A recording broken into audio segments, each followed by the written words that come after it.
Hi friends, ನಮಸ್ತೆ. Welcome to Somashekar Shastri YouTube channel. ನಾವೀ ದಿನ ಶ್ರೀ ಗುರು ರಾಘವೇಂದ್ರ ಮಹಾಸ್ವಾಮಿಗಳ ಬೃಂದಾವನದ ಬಗ್ಗೆ ಹೇಳ್ತೇನೆ. ಶ್ರೀ ಗುರು ರಾಘವೇಂದ್ರರ ಭವ್ಯ ಬೃಂದಾವನದ ಬಗ್ಗೆ ಹೇಳಬೇಕು ಅಂದರೆ, ಈ ನುಡಿಮುತ್ತನ್ನು ಹರಿದಾಸರು ಈ ಥರ ವಿವರಿಸಿದ್ದಾರೆ.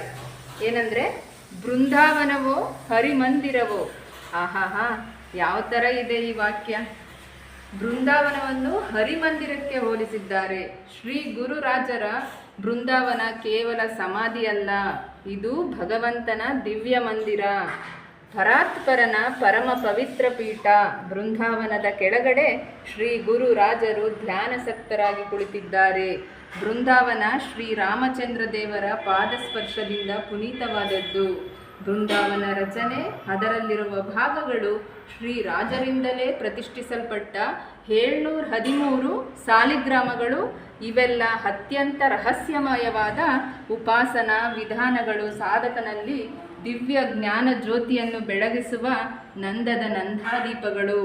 ಒಮ್ಮೆ ಶ್ರೀ ರಾಘವೇಂದ್ರರ ಬೃಂದಾವನದ ಪ್ರದಕ್ಷಿಣೆ ಮಾಡಿದ್ರೆ ಸಕಲ ಯಾತ್ರೆಗಳ ಫಲವನ್ನು ತಂದುಕೊಡುತ್ತದೆ. ಗುರು ಸಾರ್ವಭೌಮರ ಬೃಂದಾವನದಲ್ಲಿ 100 ಭಗವದ್ ರೂಪಗಳು.